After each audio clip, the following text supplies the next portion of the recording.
Ladies and gentlemen, we are live for the first time.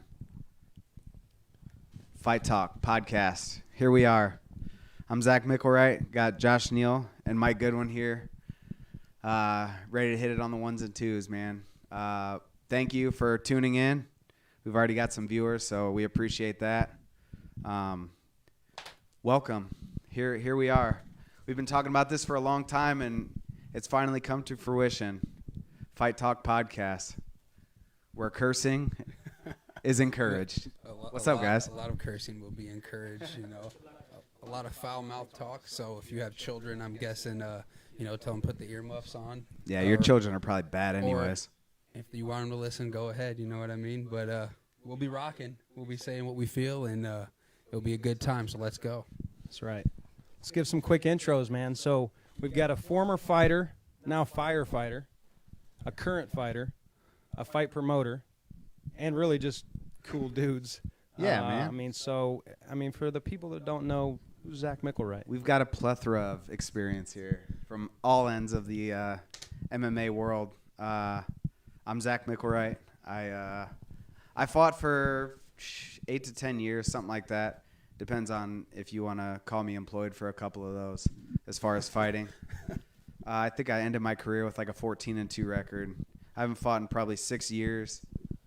And that's pretty much it, man. I fought in the WEC a couple times, fought for Mike a couple times, which was obviously a pleasure. Yeah, I don't know. Been that long, 6 years? Yeah, it's been a long damn time. Don't seem that long. Well,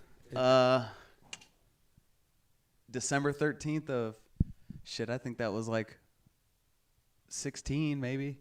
No. Hell, that was 15, before then. 15 or 16. Sure. That was for sure 14 or 15. Yeah. Yeah, it's been a minute, but I've still been involved, coming to Mike's shows and working for the commission for a short period of time. Maybe in the future, I don't know, we'll see. But that's pretty much it for me. Josh, what about you, buddy? I'm Josh Neal, LT Gray Josh Neal, and current caged aggression fighter. Been fighting for a while now. I'd say since around the 2012, 2013 mark, maybe even a little after that. But, I don't know how many times have I fought for you now. What was it, like? I think it was like 14. Shit, I think it was like even more than that, 18, maybe 16, something like that. Just fought for the title last week, and still going. My amateur record was 9-3. Current record for professional right now 6-3, and we still got a lot of steam ahead of us. Still going, and now venturing into this podcast game, and it should be good. Yeah, it should be fun, man. I'm looking forward to it. Look, check it out. Old Joshy talking to the god, Jason Vargas. Yeah, so I'm Mike Goodwin, owner of Caged Aggression MMA. We've been doing this thing going on our 11th year now, which I still pinch myself. It's pretty crazy. I got into it as a fan, and fortunately 11 years later I'm still a fan. I got the opportunity to work for the IFL as a driver, and I was introduced to the sport with big production and great fights, and so 11 years ago I bought a cage and started going to some local shows and thought, what if we tried to do it like they do it on TV but at a local level, and put some cameras in their faces and see the behind the scenes, and I guess as the thing evolved, more importantly, good matchups. I've learned that the production is fantastic. We love the presentation. We try to add to it every show, but at the end of the day, it's all about the fights. Yeah. And I've been fortunate enough to get a lot of talented fighters that want to be a part of what we're doing. And when I get to put that kind of puzzle together with so much interest, it really does come down to that, man. All the smoke and mirrors aside, it comes down to the matchups. Probably my favorite part. So Yeah. It seemed like every year I was like, okay, this got to be the last year, right? This got to be the last year. This thing's gonna expire or something. But I never thought in a million years we'd be here this long, and I can absolutely see another decade at least in it. So Yeah, doing it bigger and bigger every time too. So it was working out. Starting in Knoxville. Shit, I reffed for you in a sweaty ass barn like 10 years ago, dude. Like, what the fuck? That's what I was just about to say. I go, if we've got viewers that been rocking with us for a while, fucking, they know the matchups in the barn were still barn burners back Hell then, yeah. you know what I mean? I mean, people were throwing down out there. They were coming out there to drink tall boys in a goddamn sandy barn. Oh, and man. just get it going. We had the weigh-ins at B-dubs. And Yeah, it was the best thing. And that the ever after came to party. town, man. that was the like, fucking great. It was the only thing. it was only- yeah, That's yeah. the only fucking thing in Knoxville. And I kind of miss that. And people have said, do one more show out there, but I think that we're just at a different level now. But those fans are so appreciative when we brought the show there. Oh yeah, really for had sure. That everything place to was do, fucking and packed, it was dude. awesome. I remember,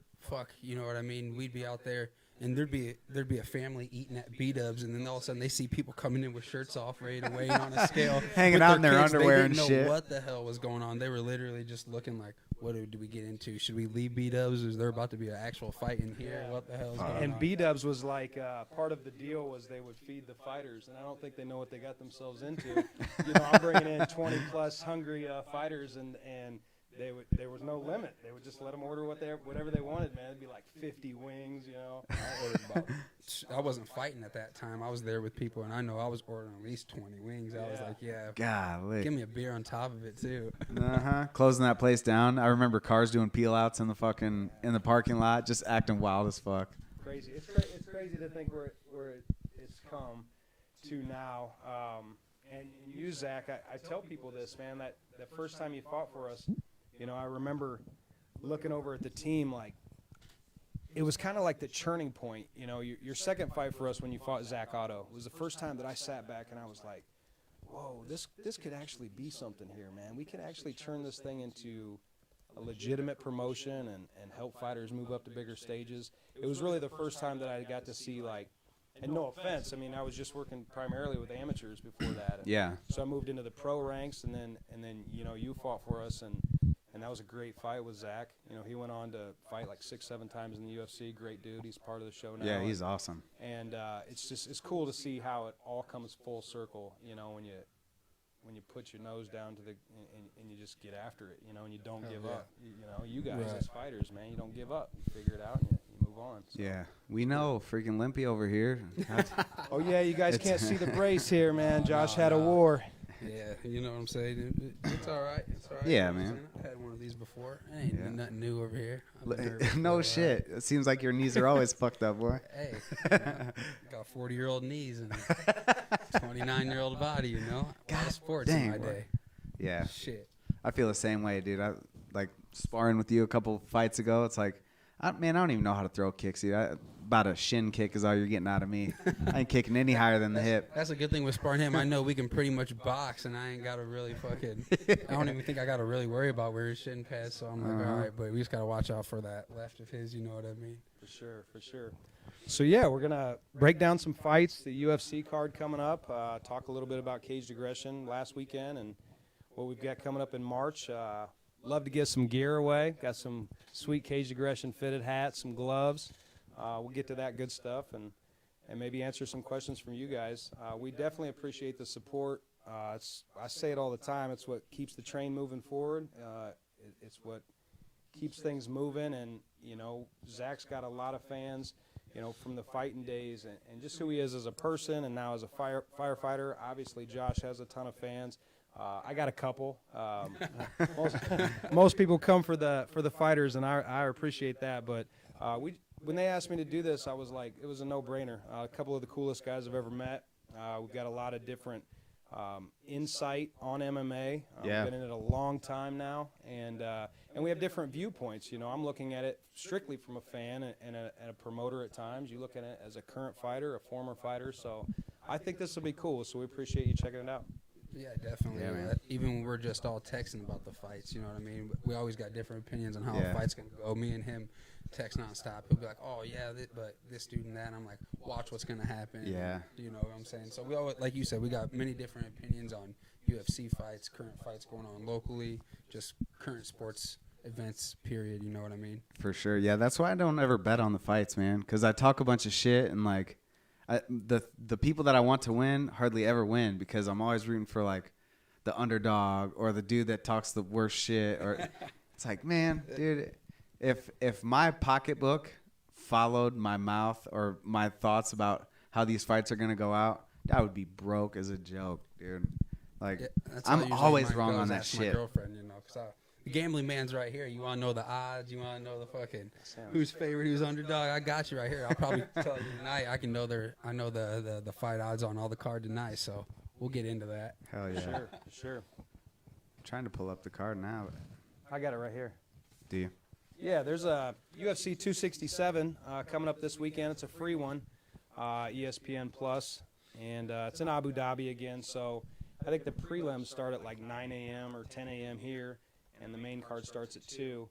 I'm going to use first names on this one because, man, this fight card, I can destroy some last names. Yeah. Shout out to Jason Vargas. He always gets it right.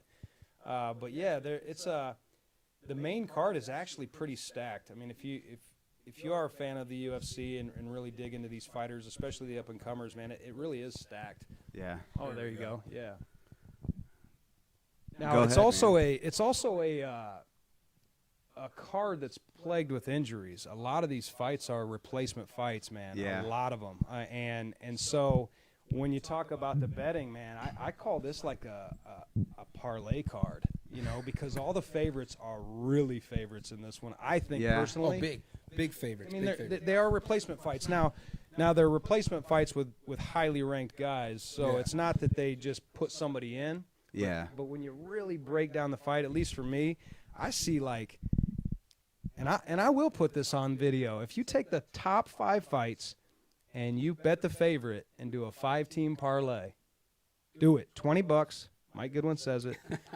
Josh will disagree with me because he's the odds man, but I'm telling you, top 5 fights, take the favorites in a 5-team parlay or a 5-fight parlay, and that's a winner all day. Nope, that's not what I'm saying. We'll figure it out here quick. I got some sleepers on this card. I got some upsets coming. Man, I mean, who do you Fight of even the see nights. upsetting? I don't know, dude. Where we start, we can get into. Well, you want to start at the bottom? To the main upset. I think that's gonna happen. I know you ain't talking about the big head Asian guy. No. Okay. I do like him. No, bro. No. His head, he's got a lot, like you said, to punch in between the ears. He's got a lot in between the ears, bro. And I think it's gonna get touched a couple times, and he'll be looking ugly on the ground. But you know, we'll see though. We'll see. Okay, so who is the upset then? I'm thinking I'm taking Dan Hooker to hand Islam his first loss, honestly, and I'm also taking Corey Sandhagen. So I mean, we're letting too much go too early here into this fight. Yeah. So. Well, I mean, let's just start at the main event. Let's talk about Jan and Glover, Jan and Glover, Danny Glover.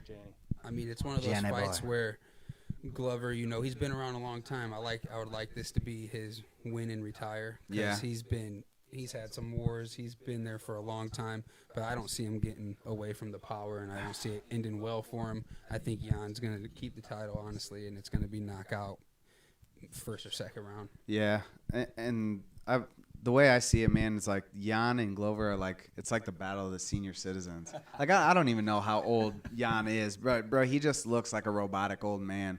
But dude's got it. I mean, like, he's got the juice. You know what I'm saying? Like, he can fucking fight. Like, absolutely. Dude, you beat Israel Adesanya, you got the juice, boy. Yeah. Like, I'm sorry. But Glover, I mean, he's still, like, he's a steam wheeler. You know what I mean? Like, he still fucking gets in there and beats ass.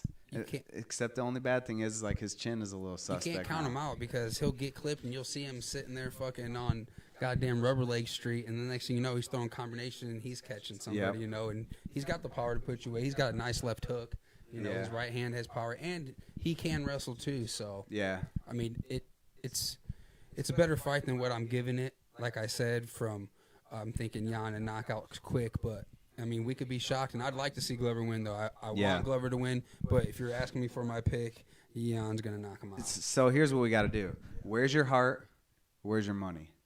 My money is on Jan. Same. My heart I agree. is on Glover. Same. Honestly, Absolutely. same for sure. Absolutely. Yeah.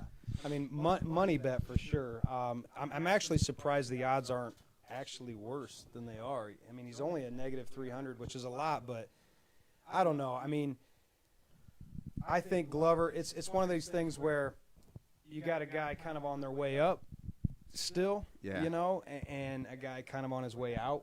And anything can happen, obviously, in MMA, but, yeah, there's no way I would pick Glover, especially on the money side. Yeah. No. If you're a betting man, you do not bet him. But if you an MMA fan, you want him to win with your heart, like we're saying. Yeah. For sure. Like if you got a night of like shitty bets and you've already lost like 3 or 4 bets, you can put up like 2 or 3 fight parlay and put him as your winner. Oh yeah. Just to try to get your money back, but you ain't getting your money back. No, you're not. It's not gonna happen. It's pretty much guaranteed.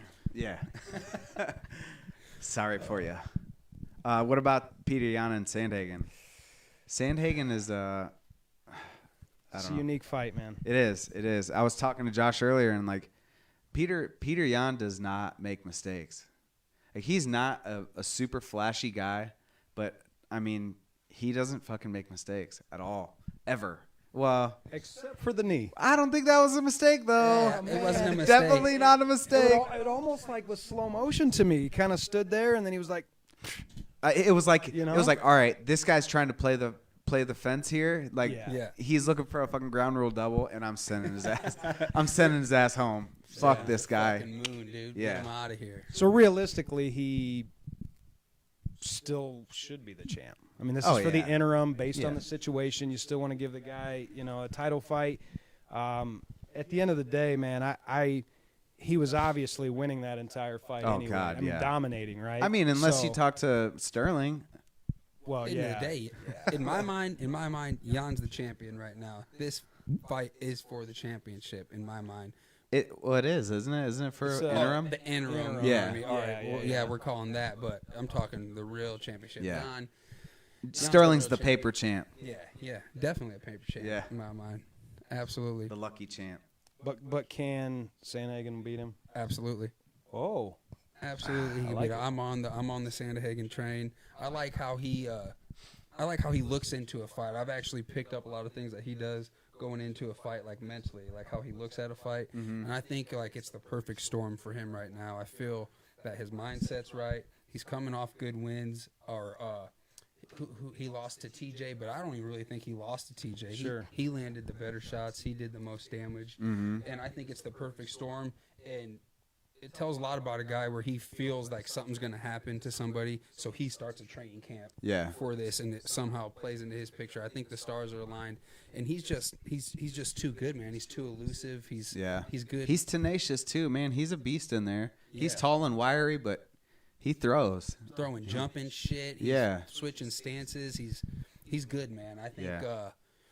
Jan, he's that real Thai-based style, I think, Yeah. and he comes over the top, and I think he can lean himself into one of them vicious knees that Sandhagen has caught people with before. Yeah. He's a sniper though, man. So I guess we'll see. Randy Mead likes Sandhagen. Shout out, Randy. Yeah. Oh, Randy. Veteran. And if we're getting into bets, that is another one of my Well, one that of my one- one that- of my underdog bets right there that I'm throwing in there. That's so where's your heart, where's your money? My heart and my money is rolling with Sandhagen. I Okay. think it's his time. He's going to do it. Okay. And he trains with a good camp with people that we know down there as well. So, Yeah. I mean, I think he's set, man. I would say my heart is with Sandhagen because I think he's the fan favorite. I think Peter Yan is just too vanilla. Like I said, he's not flashy, Very technical. but he doesn't make mistakes, which is nice to see. But like his personality is kind of just like Yeah. I don't know. He's like what all the Russians are, like just going to fight and I am going to win and then I'm going to go back to Mother Russia and pick up an AK-47 and kill some people. I think on that one, that if you were going money, the spread isn't, to me, it isn't as much as it should be. What do they got it as? What are they Currently, they've got Sandhagen at a plus 190. I think he should be more of a plus 300. But if you took him to win, I can't. I wouldn't. I told you at the beginning of this, like the top 5 fights, man, take the favorites. You're gonna win this one. You're gonna win. I really truly believe that. And parlays it's hard enough to pick 2 fights, let alone 5. Oh, right? I know. It's a tricky game, man. A lot of people have told me in my day of gambling, don't do parlays, stick with the single bets, but unless you're betting big, you don't really win shit. Yeah. So I'm like, I want to win, and I'm winning now. I'm not in this for a long time, I'm here for a good time, and hopefully I can win something. What was that card that we won a shitload of money off of? But then there ended up being a draw on it, and that one Oh, fuck. we still won because it just fell off the went parlay. It went from literally like us winning. I think it was Woodley or something. I think so. It went from us winning. What was it like? Like 2,800, Yeah. and then we ended up just winning like 1,200 or something like that. I think we split it. Yeah, so we won it was like- like $10 a I piece. mean, we still won 600 apiece. But, Yeah. you know what I mean. You But did a parlay? yeah. yeah. Oh yeah. It was like a 6 fight too. it was a long nasty. one. I don't know how we hit. Sometimes I can get lucky and hit a good one, but So I got a funny story real quick. It's been way back when Anderson Silva was on his tear, and he had like a 7-8 fight win streak, and he fought Chael Sonnen. So I look on Sportsbook back then, and I was like, geez, he's like basically it went like this. If you bet $500 on Silva, you win $100, right? Stupid Yeah. bet. But I told my wife, if you were walking down the street and you saw $100 on the ground, would you bend over and pick it up? Because that's virtually how easy this is. So bet $1,000, you win $200. You want a free $200?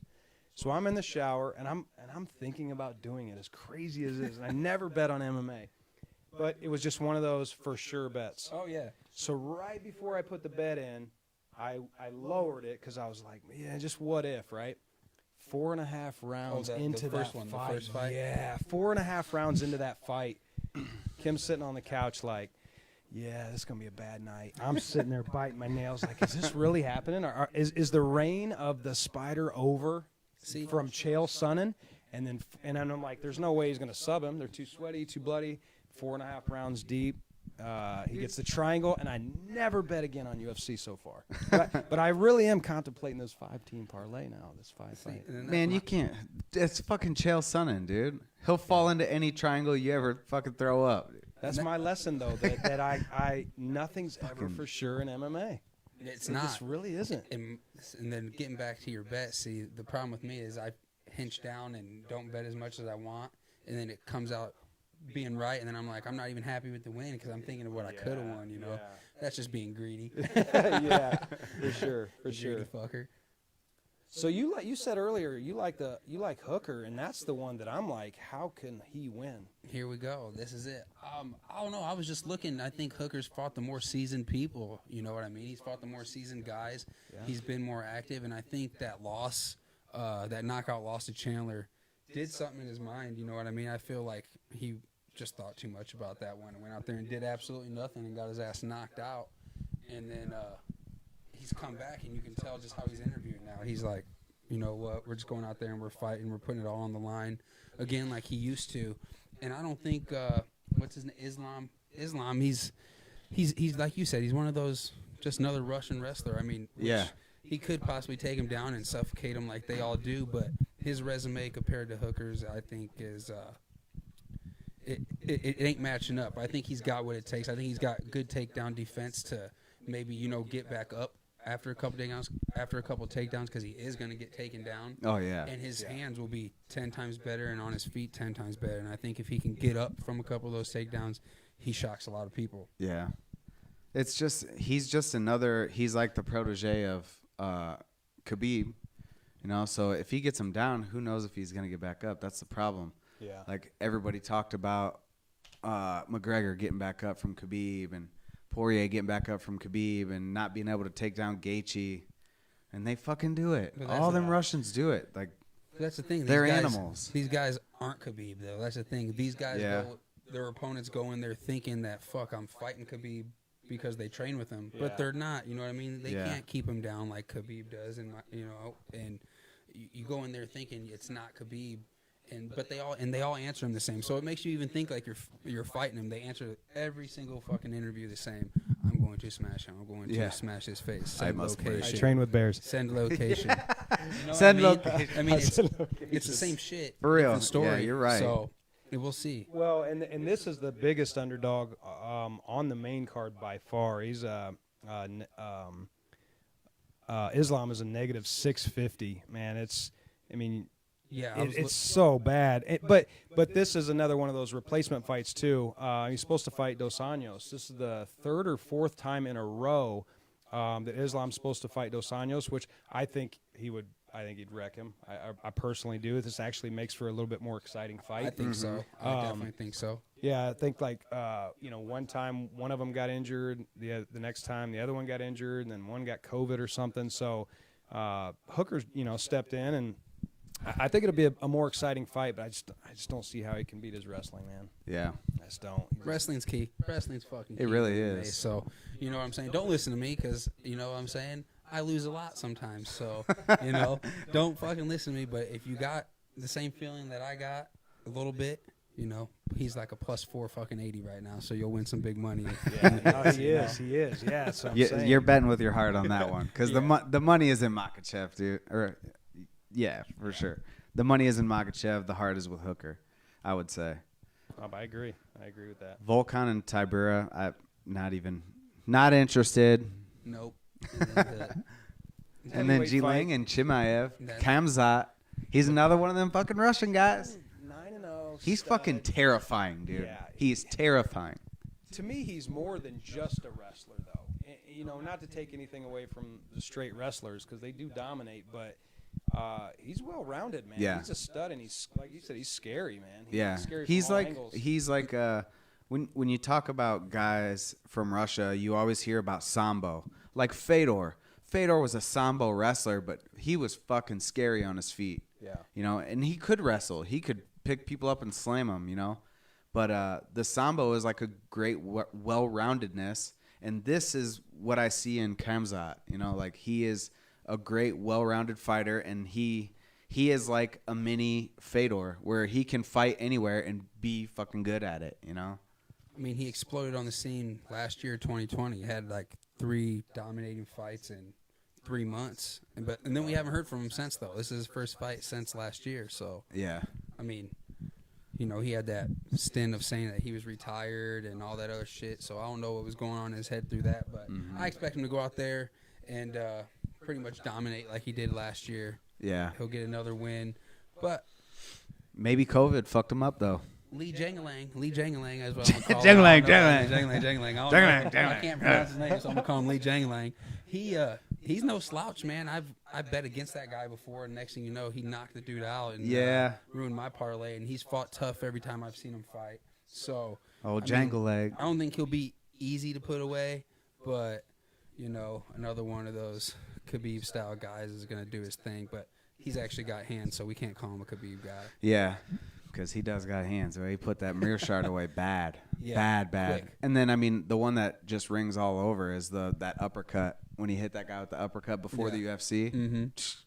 Nasty. Bye. Yeah, it was Sick. nasty. Bye. So it's a lot of names that maybe aren't too mainstream because they're going to Abu Dhabi, and UFC still tries to tailor the countries and the places they go to, international fighters for sure. So it's a deep card with a lot of names that maybe the traditional mainstream fan might not know, but it's a stacked card, man. Yeah. It really is. It's a great, especially the week before the Usman card. Man. It's gonna be fun. It's definitely a pre warm up for that Usman card. I think there's a lot of sleeper fights, like we said. I think the card's going to be a lot better than the odds are making it. Yeah. And I think we'll be in for a good night Saturday, and it's pretty much free on ESPN Plus. You just pay $5 for that a month, so it's pretty much free. Like Dana said the other day on. It's well worth it. His interview.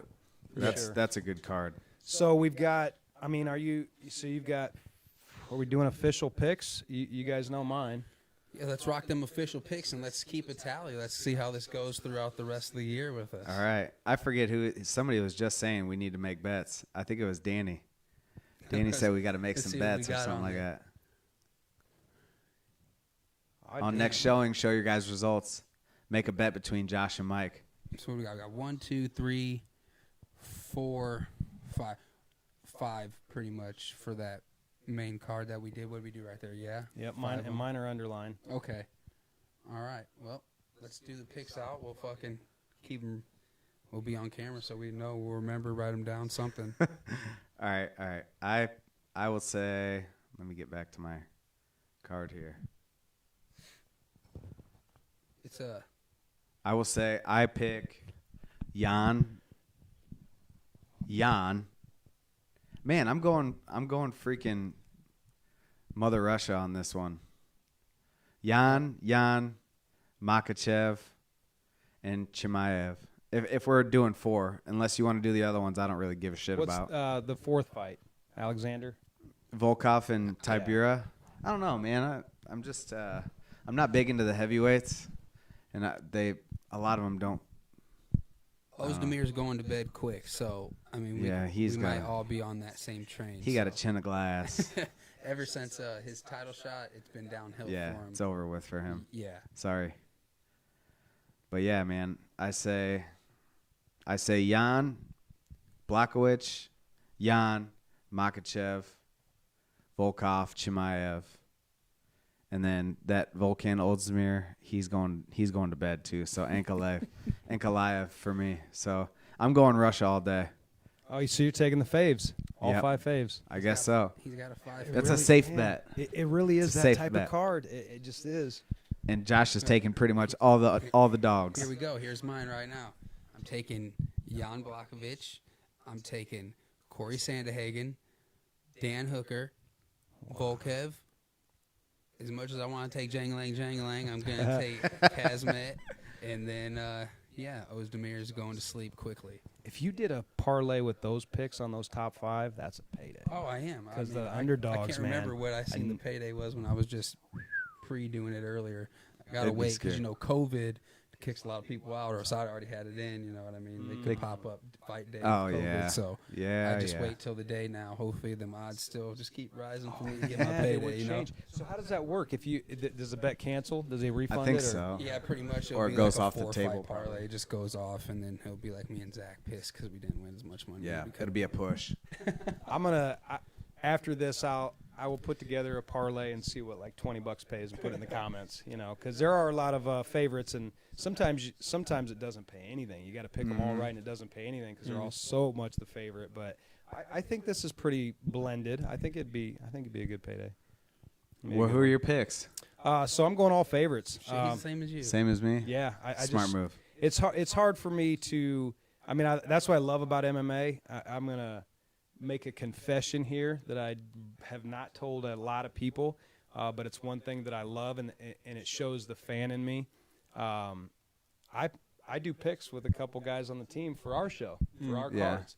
I build the fight cards, and I put picks out, and I get a lot of them wrong. And the guys that do the picks with me would vouch for that. Sometimes I get half the card wrong, and I love that. That shows me that we're putting together the right fights, competitive fights, where either guy or girl can win. That's important to me. And the fact that I make picks, not bets, but I make picks on fights that I put together, and I'm wrong on them, that's awesome. I Yeah. love that. So, yeah, that's the exciting part of MMA. Is you really never know. It's You really anybody's day don't, on yeah. any night, Yeah. honestly.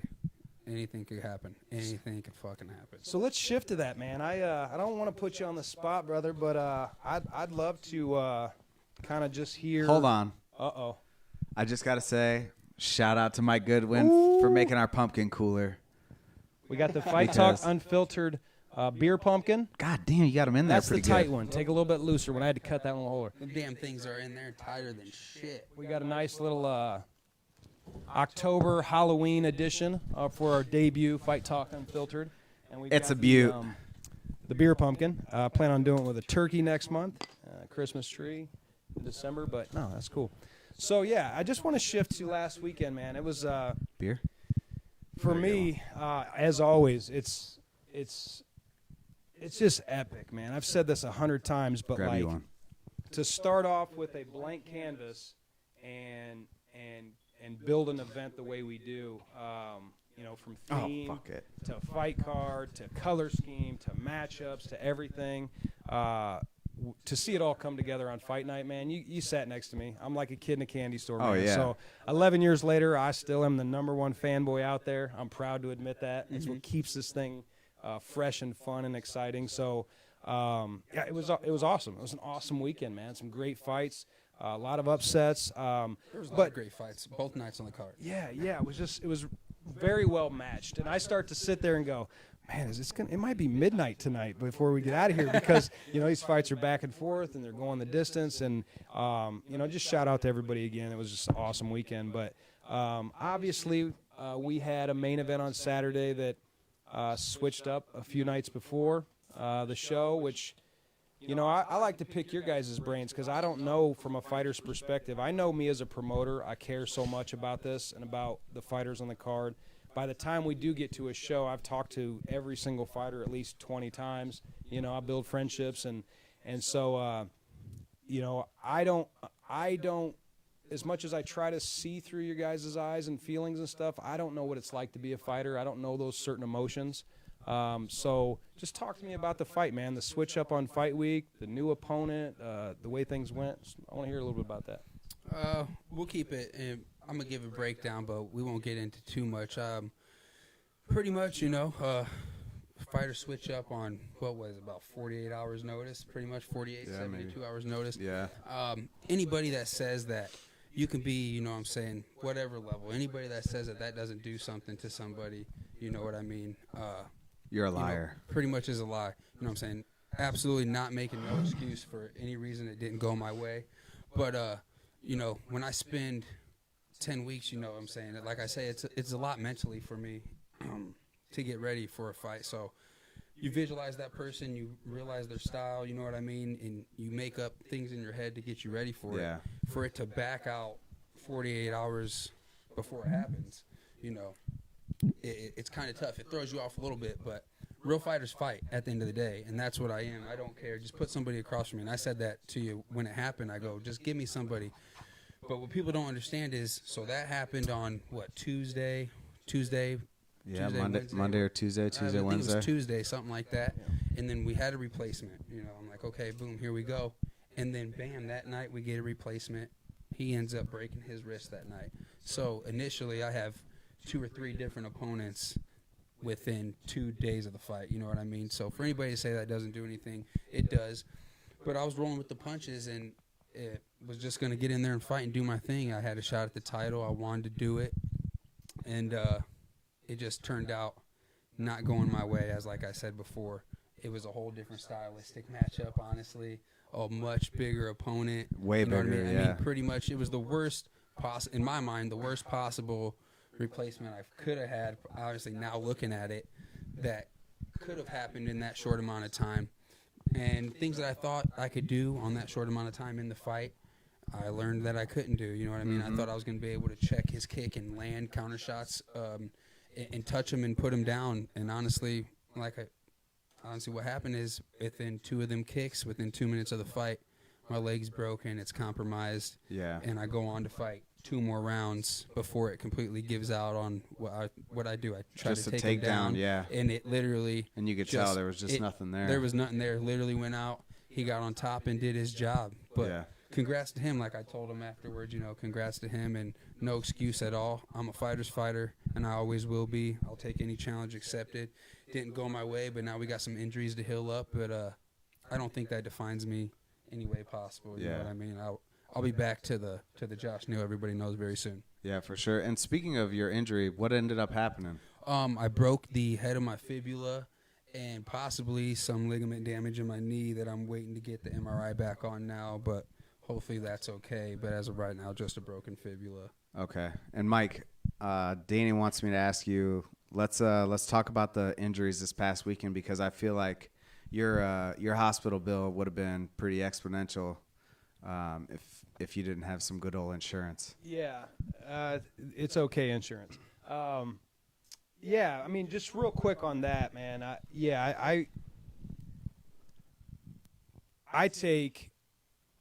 take this thing to another level when I say it's important to me. My family is the most important thing to me, and secondly is probably this and everybody involved. From the fighters and my team and stuff. So I take a lot of pride in one, always replacing the fight. I've had situations where I've got a guy coming from Florida, right, and he's fighting somebody that's semi-local, which helps, obviously with ticket sales and the financial part of things. And then the semi-local guy gets hurt, and I feel it. I feel the fight. I figure it out. You know what I mean? Because the person that's all the way in Florida, they committed to me, and I commit 100% back. So at all costs, it's my job to fill those fights for the people that are still in. Yeah, for sure. And so obviously this one hits home a little bit more because Josh just followed that path, man, from an amateur debut with me all the way up to a pro title. And he did everything he needed to do.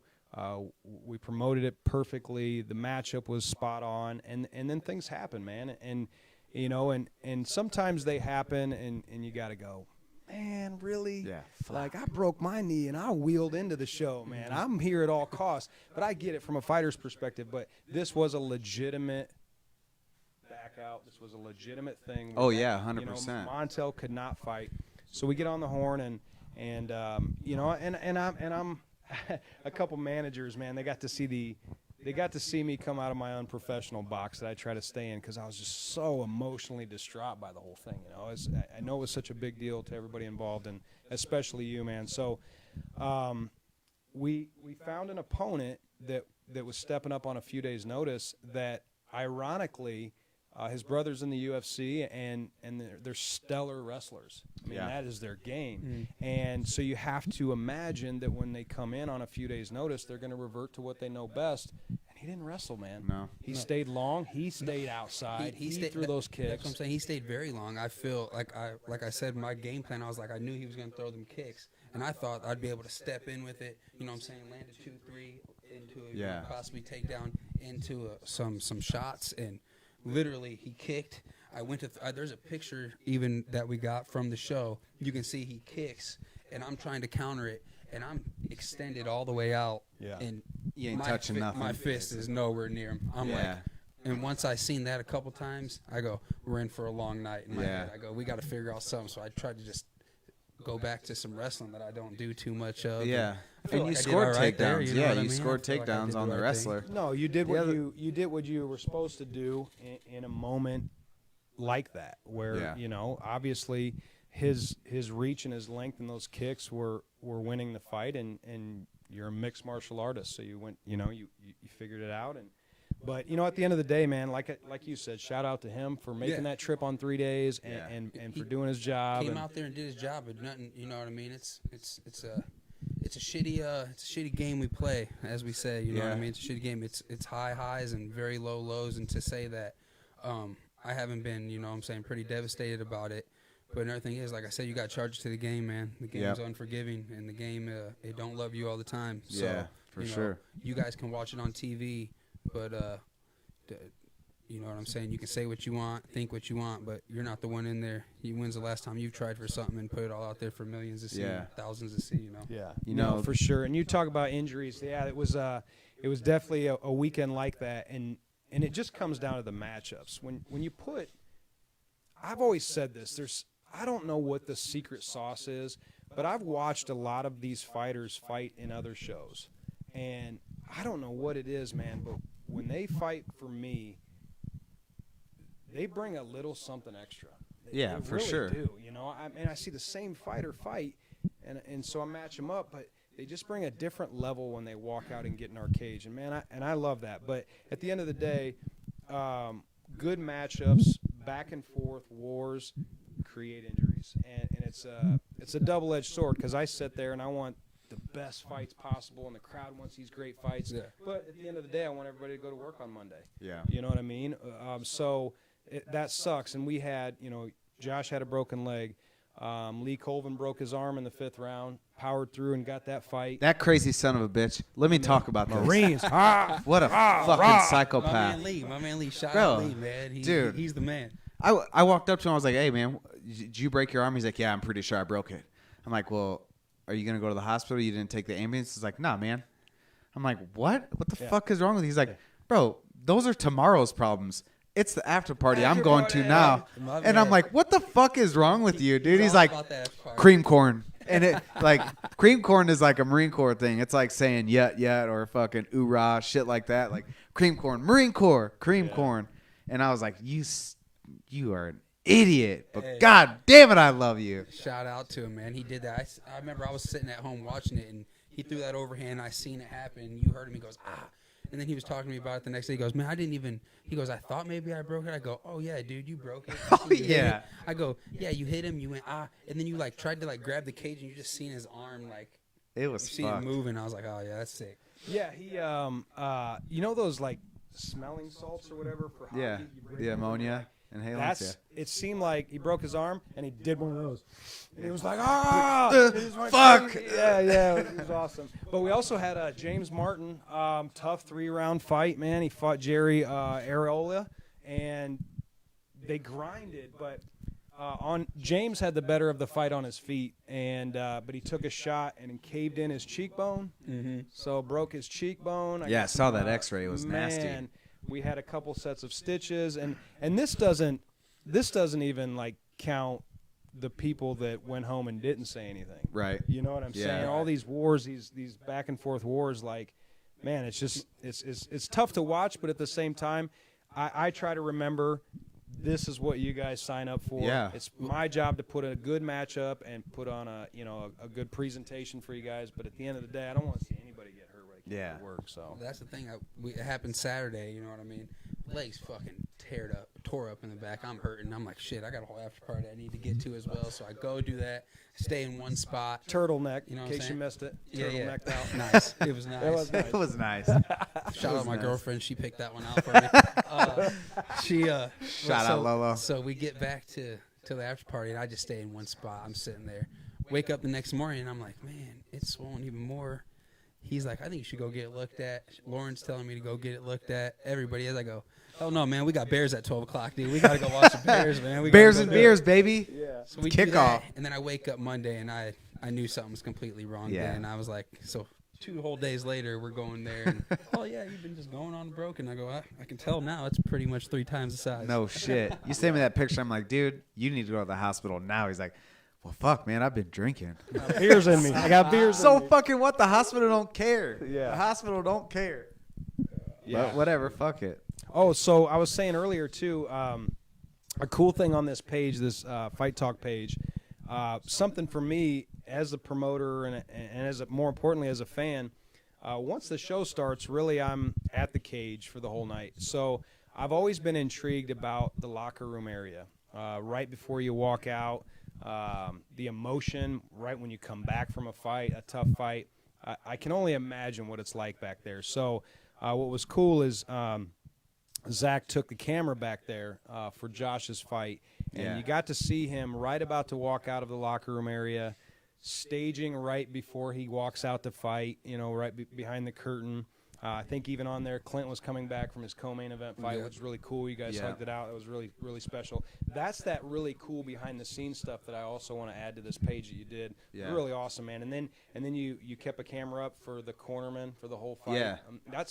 That's unique fan-type stuff, that I've always been interested in, but I finally got to see. So you guys should check that out, and we'll do that more with future events because that stuff's cool, for man. sure. Like I said, awesome. when I first got into it, like, the fans only see that 15, 20 minutes in the cage. You know what I mean? And it's not their job to really dissect it or dig deeper, but, like, there's so much more that goes into a fight. All that blood, sweat, and tears in the gym and all that training and all that emotion, I thought was really cool to go into the gyms and see that stuff as just a fan, and film some of that stuff. So now to see like that behind the scenes before you walk out and before and after the fight's really cool. So it was and the whole weekend, like, I went and I prepared and I bought all this shit to do all this, and I'm like, fuck yeah, I'm super excited. I'm gonna interview all these people. I'm gonna do this and I'm gonna do that.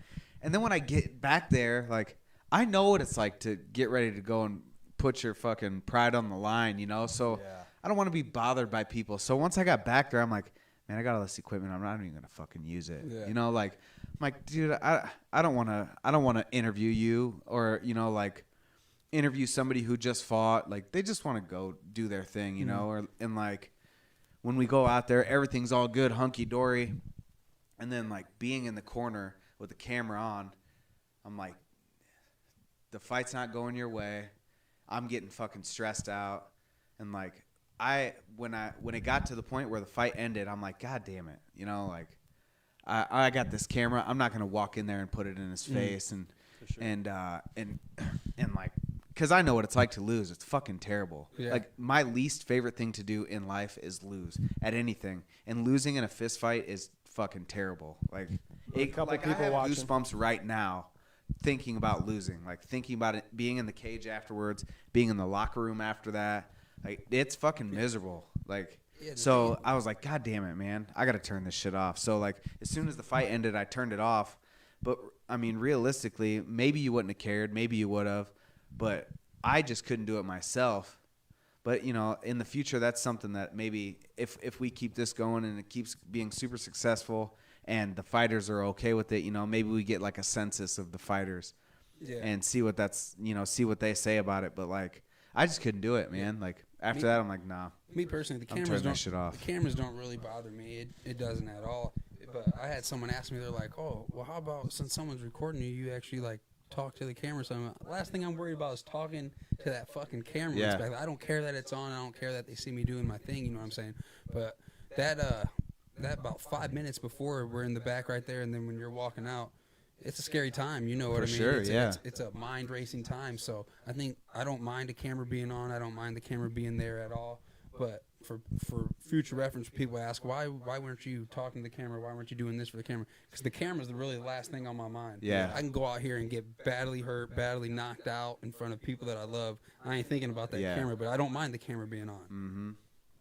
It's weird, man. Sure. Perception is a weird thing in situations like that. So, like, that's, for me, it was like super taboo to, like, man, I'm the reporter now. Like, I don't even fucking like reporters.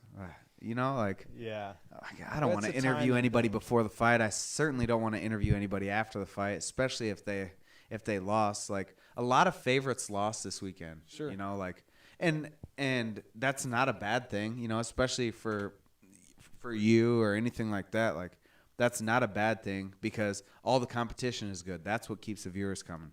Like, you go to shows around here and you could have gone to them 10 years ago and it would have been the same thing. The red corner always wins. The blue corner always loses. Like, you can do that at certain shows in this area, and that's what's going to happen. But in your show, you never fucking know. So, like, the people that I know, most of the people that I know lost. So nobody wants to get interviewed after they lose. And I'm not going to be the one to do it because I know what it's like to lose.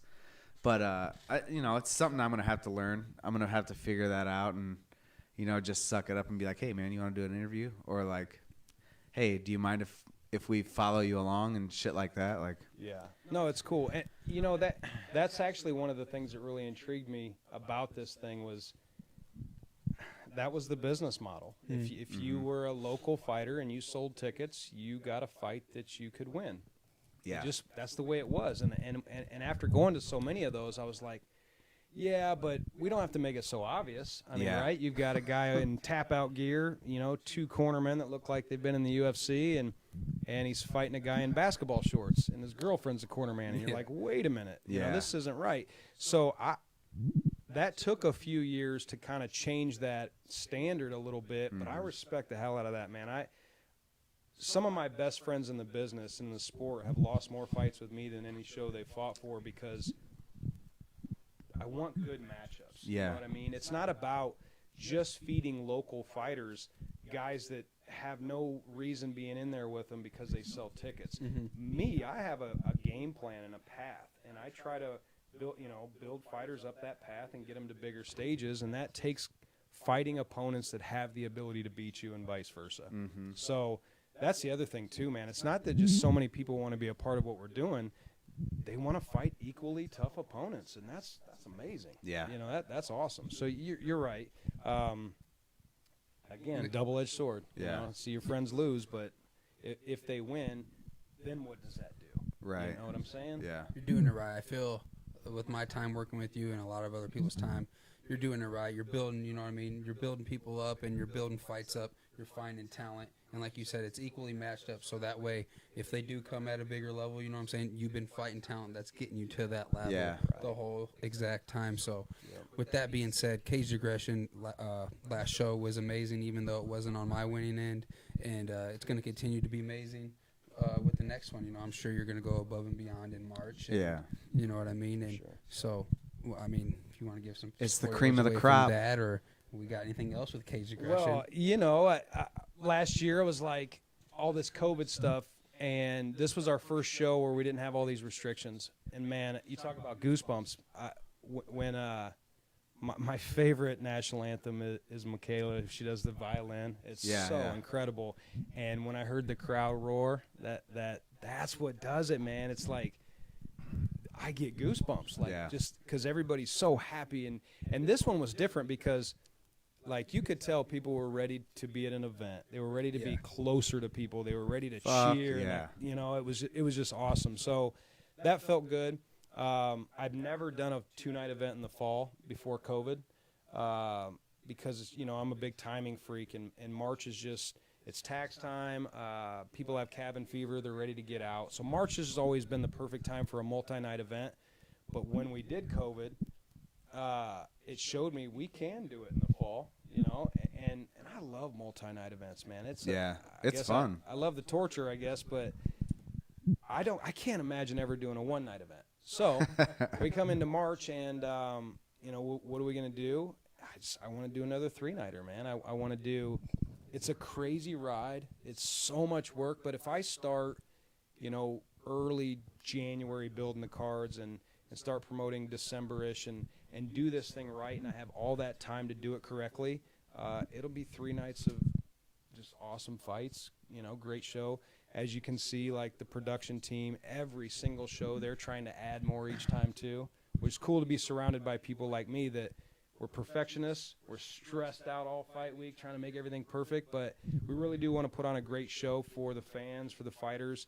We want to get noticed. We want recognition. That's how you guys move up. And so, yeah, we're going to do another 3-nighter, man, and I'm going to try to pack it with talent again.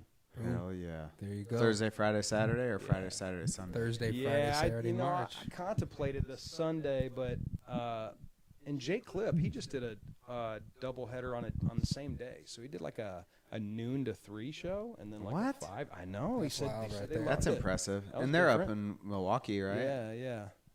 Was it all amateur or no? all He pro? did pro-am. Damn. That's pretty cool. I like what they're doing up there, man. Yeah. They got the show, they got their gym, and their gym is full of fucking studs. Yeah. Studs. That's wild. Fucking 12 to 3. Hey, you know what? Go get a fucking little early dinner. I think fucking come back. You know what's wild though? You know, like we got about 3 more hours worth of fucking knockouts. We had when I fought for the WC, dude, I had to show up at like noon because the fight card started at 3 o'clock. It's fucking weird, man. Because I mean, you got the 2-hour time difference. Yeah. And you got 12 fights on a card that typically goes live at 9 o'clock in Central Time, 10 o'clock in Eastern. So yeah. It was super early. It was weird, but man, I don't know. That'd be weird fighting at noon. Like, oh, I want to eat some lunch and go fist fight somebody. Like, what? Tim McCarl said the 3-night hangover sucks. You're telling me. by Saturday, because I have to host all of those. By Saturday, I don't have a voice. Man, one time for the one time. So we said we were going to keep this thing at an hour or something like we that. said something like that. You know how that goes. We're having fun, and we got good conversation. So. What did we say we're going to talk about? We're going to talk about the fights last weekend, this weekend, the corner cams. I do want to give some stuff away, man. How do we do that? Here we give go. Some shit away. Giveaway time, baby. Got some Cage Aggression hats up here. I got some gloves. I don't know. Maybe just the Patron is not for giveaway. Oh yeah, yeah. Yeah, we're gonna have to toast before we get out of here too. Giveaway. No, so maybe obviously with anything you got to start somewhere. It's our first one. We want to grow. Maybe people listening, if you give us a share of some sort, this thing will go. I think stay recorded on there. Yeah, it'll stay. So give it a share if you can, please. That would be super appreciated. And I'll take all the shares tomorrow. After tomorrow, let's say noon, and then just draw 3 out, and then I'll hit you guys up, get your address, and mail you out a hat or gloves or something. Yeah, that'd be just sweet. for helping us out. That'd be cool. Awesome. Yeah. Do some giveaways and stuff. So I wanted to do kind of a speed round, like everybody kind of. We all know, like our people, like my people know me, and your people know you, but like maybe your people don't know me. Mm-hmm. So I don't know. What's some questions, like what's some things that you've always wanted to know from like my world? Because I pick your guys' brains as fighters all the time, but like because I had on here like, what's your favorite food? Boxers or briefs? Boxers or steak or pizza? No, I don't know. I mean. I did. You guys like scary movies? Do you like scary movies? I love scary movies too, man. I love scary movies. I just saw the new Halloween. I haven't seen it yet. I'm trying. Yeah, don't spoil it. I won't. Spoiler alert. Gory as. Hurts on, I wasn't going to the movie theater for it. It's on Peacock. I got to download that. So we'll get that. Get that soon. No, I think I'm pretty transparent. People pretty much know everything with me. I just, my biggest pet peeve about that. Because what's your the fighter's worst question to get asked? What's your pet peeve? Are you ready? There we go. Yeah. How you feel? Are you ready? How you feeling? What's up, I man? feel like You shit, ready? man. I What's up, man? You ready? just gained 20 pounds in the last 24 hours. Fuck off. Hey, I'm ready man, to fight somebody. You gonna knock him out? Fuck, I don't know, dude. I mean, we're about fucking 6 weeks away. I couldn't tell you if I'm gonna knock him out or not. I'm still kind of fat. My cardio's not great still. You know what I'm saying? I'm hoping, but we'll figure it out. I know you're getting your hands wrapped right now, but you got tickets still? Hey, man, can I get like 6 tickets? That- Fuck you, dude. The fight was day before yesterday. Here's my favorite thing. Hey, when are the fights going to be free on YouTube? Yeah. No shit. Eat shit. Hey, Buy a ticket. I got you. This is the one that's really got me. This is the one that's really got me the last couple times. Hey, man, so what time are you going to fight? What time am I going to fight? Well, I couldn't tell you. The fucking show starts at 7:30. And if you've asked me this question, this isn't a dig at you. Yes, it is. Yes, it is. Yes, the fuck Personal. it It is. comes from fucking a lot of people, but it's just kind of annoying. I don't know when I'm going to fight. I really don't. The show starts at 7:30. There's 12 fights. Let's figure it out. I'm going to fight right after the Prob- person before me, you There's an fucker. intermission and maybe another one. So we'll say probably later. You know what I mean? I don't know. Couldn't tell you a fucking exact time, dude. Sometime after 7:30. Yeah.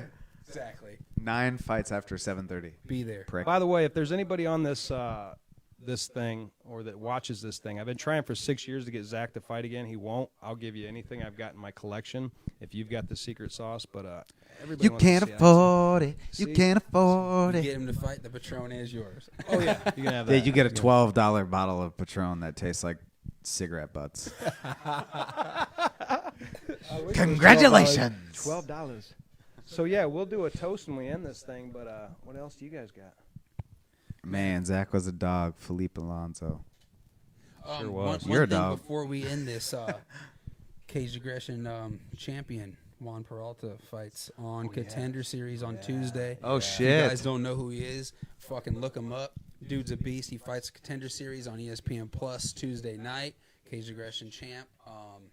Man, he's been fighting for. He's been going for that for a long time. Dude, what's taking And- so long, honestly, Yeah. especially in the flyweight division. What is What's his taking so long? record? Like Is it- 22. I was gonna say, 23 wins, like I mean, he's got a fucking crazy amount of wins in a row as well. and fights Yeah. everywhere, wherever they will put him to fight, man. And And whoever, you got a hold of him from Eric, right? Shelton? yeah, yep. Because he filled in for Shelton, Yep. right? Yep. Shelton got hurt, and then he We were popped in. We were in the same locker room and watching that guy warm up with his coach, Roca Sport. Dude's a beast as well. They're different, man. He's good. He's a good Yeah. dude, and we hung out with them afterwards for a little bit too. Those are good people down there, man. So I'm rooting for him. We all are back here at the Cage Aggression family. Tuesday night, he's gonna do his thing. He's gonna get a contract. Hell Yeah, yeah. man. Big shout out Long to him, time man. coming, That's long time. awesome. I actually feel like maybe with the whole COVID thing, we ended up doing like 11 nights of fights in 8 months. I feel like there's a lot of guys on the roster right now that are gonna be in the UFC. Mhm. I For sure. really do, man, Yeah. including you. I really believe that. You go through lulls of like, man, am I just working with the same guys? I don't want to get repetitive, but I want to give so many opportunities, and but I want to mix the opportunities up. But man, I just really feel like there's a lot of great talent that's been fighting for us recently, and especially in the last 2 years. And that for me is special, man. I show my kids like, oh man, when the UFC, like that guy fought for us. He was Yeah. one of our champs. That's cool, especially starting in the barn. Yeah, To be right. like, oh, that guy, that's cool. So, yeah, definitely watch him on Tuesday, Contender Series. Zach's a barber too. Zach, bro, he used to be my barber. Yes, sir. But yeah, man. What do you mean used to be? What? What do you mean used to be? What do you mean used to be? I guess you don't really do that. Not much anymore, man. I just do my thing on first responder status. Can anybody get like the coolest or craziest thing? And it's only been a little bit, but craziest thing as a firefighter so far? Come on, man. There's laws against that. No, this isn't Listen, HIPAA. all the HIPAA violations that all these fucking conspiracy theorists talk about. Well, they can't ask me for my vaccine card. That's a HIPAA violation. This really is a HIPAA violation. No, I've seen some pretty weird shit. I don't know. You love it? I do love it. It's fun, man. And it's not like kicking doors down and all that shit that you see like in Chicago Fire and all that stuff. Like 99% of it is just like your run-of-the-mill EMS call. Yeah. But even then, like shit can get weird, But it's a rush, and it's another way. So just like a short backstory, I joined the Marine Corps when I was 17 years old and left, and I got deployed when I was 20. Because like I wanted to serve my community, serve my country and shit like that, all the typical shit people say, but it's true, like it's like a humble brag, but this is another way to just serve my community and give back to my community by doing shit like this, and it's great. It's such a rewarding job. Like I wouldn't, it's literally like when I tell people about it, I tell them it is literally the best job in the world. Like I work like 100 days a year, and mind you, it's 24-hour shifts, but like, who cares? I work 100 days a year. And with good dudes. Yeah, I was gonna say with people that you like. Very selective Exactly, in that yeah. process, It's not just anybody. For sure. I mean, I work with dudes like Rod Montoya, who's an absolute. I mean, most of the fight community knows exactly who he is. He's been an Iowa trailblazer when it comes to making it to the top in big promotions and fighting the best of the best. Like, that's a guy that I work with every third day. Which is it's a pleasure. It's awesome, and I've made a lot of good friends from it. So it's good, man. I love my job. Good. Awesome. You don't work a day in your life if you love your job, So it's cool. I feel pretty blessed and happy about the job that I have 90% of the time. I mean, we have some hiccups like every job, I'm sure, but I mean, there's been some moments that my wife would vouch for. But it's just when you care about something deeply, man, it just hits you different. Yeah. A bad day at work hits you different when you really care about something. So, but it's worth it, man, because the 90% of the time it's awesome. Yeah. I pinch myself too. Like 11 years, we're still doing this thing. Mm-hmm. So I want to buy a venue. Yeah. Hey. Yeah. It's just my mind it never shuts off, man. It really doesn't, and it just like. I don't like going so long without shows. There's just this stupid business side to it. They're expensive. They're super expensive the way we do it. And I mean, but at what point do you water it down? Never. We just figure out a way to. You got to figure out a way to make it super affordable and super practical. Sustainable, yet not take any of the flavor away that makes it special. Like you got to keep that attraction somehow, and Yeah. that'll be hard to do. But And if you had UFC a still venue- does it. Shit, Yeah. I mean, they have a fight card every week. You remember, dude? When I was like 18, they'd have a fight card once every 2 or 3 months, maybe. Yeah. Good Like- times. Everybody got the card then. Yeah. Everybody. That was a party like UFC cards on the You're screen. right. And maybe that was actually maybe that's it. Maybe that is a good thing though, to keep them spaced out, to keep the hunger there and the drive. But I don't like. I'm not a big fan of saying no. And when we do put out an event announcement, we get so much interest, and I really wish I could do a show every week. It'd be awesome. But just my mind's racing about if we had our own venue and we controlled the calendar and the and all the costs and everything. And rent the venue out in between the shows to help pay for it. It's just, it's another level where it's like, kind of like when I came home and said, "Hey, babe, I'm going to buy a cage." She's like, "What? It's the evolution of You're it going to all. buy a fight cage?" And now I'm like, "I want to buy a venue." And she's like, "You kind of got that look in your eye, like shit. like that same kind of vibe when you wanted to got buy her the scared. cage, And I'm like, can't stop thinking about it. Yeah, here we go. She's again. thinking about it, and when she's waking up, how do I think of a way to talk him out of this one? Yeah, exactly. Ain't gonna happen. Man. So yeah, what else you guys got? I just want to say shout out to the McCarls and McCarl Racing because they've been all over our feed Oh yeah. So thank you for Big your supporters. support and the support in the MMA community and the boxing community and everything. They're fucking awesome. They're great. They're great people. They they're real great people, and they care. They let you know they care. For sure. They're awesome. We got fans, we got sponsors, and then we got family. Yeah. You know, Heather, Yabba Dabbas. Yeah. I mean, talk about like taking her current situation that she also feels blessed. She didn't think the success would come like it did when she started, and now she takes that success and gives back in so many different ways, man, and to so many different, you know, events and fighters and you know, people like that, man. They don't understand how important it is, because some of these bottom lines are so razor thin, man, that every little bit helps. And you know, as a fighter, it's like training and putting on these shows, and I always want to add more to it. Well, the venue doesn't get any bigger, so you're not gonna be able to generate more money, but you want to add more to the events, and these people really help out so much, man. We love you too, Lisa. Sponsors are amazing. Yeah. Speaking of shout outs, huge shout out to Paul Martinez, My Print Productions, because he hooked us up with a lot of equipment that he probably shouldn't have. I'm glad to have him as a friend. Yeah. And a business partner and He's a everything. beast. Like, dude, he's just. I remember fighting at Amsterdam and at a strip club on Thursday nights, and he would record us with a shitty ass camcorder, and then come back 2 weeks later with DVDs. He'd burn like a dozen DVDs and sell them for like $5. Yeah. You know, just to make a buck. But now he is developed into one of the biggest companies around here when it comes to filming and editing and live video and all that shit. Like, so seriously, thank you. He provided us with a mixer and a laptop and cameras and lights and everything, so that we could do this. So we really honestly wouldn't be here without Paul Martinez. Huge shout out to Culture Shock Barbershop, because Culture Shock Barbershop gave us a place to hang out. And huge shout out to Beyond the Cut podcast. As new podcasters, we need all the support and promotion that we can get, and he's been helping us a lot, and he gave us this awesome studio to do this in. So shout out to you, Brandon. And, you know, on a personal note, he helps me out with barbering. He gives me a place to cut hair when I feel like it. So thank you a lot, man.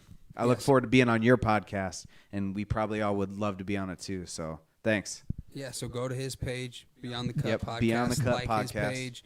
Go to Culture Shock Barbershop, like his page, and you know everything. And for everybody that supports us, man, hopefully you guys liked what you've seen tonight. You know, obviously as we grow and as more episodes come out, we will be on point. You know what I'm saying? More if we weren't tonight, and we'll have more of a rundown and show. But what you see is what you get with us. We're going to wear our emotions on our sleeve and talk how we talk and do what we do. And hopefully, like I said, you enjoy. Tune in again.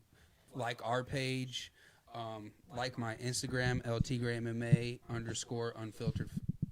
FightTalk Unfiltered for live footage, live coverage of here, behind the scenes, and breakdowns. And just tune in when, you know, every bi-weekly or weekly, whenever we decide we're going to do this, every time there's a big UFC card or cage aggression card or combat sports card, you know, just follow the page and we'll let you guys know, and keep sticking behind us, because this thing's going to grow and hopefully it's going to do something, you know what I mean? Yeah. And to go back to that, here's see the cuts to the laptop computer. That's all thanks to Paul Martinez. And here is Beyond the Cut right here. Beyond the Cut podcast. Follow him, check him out, give him a like, watch his videos. He's got 2 podcasts already, and he'll be coming out with them every couple weeks. So check it out. Seriously, thank you. We're going to do a little toast to all y'all for supporting us and Rocking with us. Yes. hanging out for this first one. It's going to be a blast. Yeah, we sometimes I get into that mode of like, say all the right things. Don't say anything that's going to offend anybody anymore. Not this podcast. You get to see the real us, you know, chopping it up like we always do behind the scenes, but nobody really gets to see. Our text thread is pretty wicked. Yeah, it's pretty brutal. But yeah, so maybe a salute. Yeah, Here we go. Salute, guys. Thank you. Thank you to my co-host. Thank you to you guys tuned in. Until next time, here we are, Fight Talk Unfiltered. See you soon. Peace. Peace.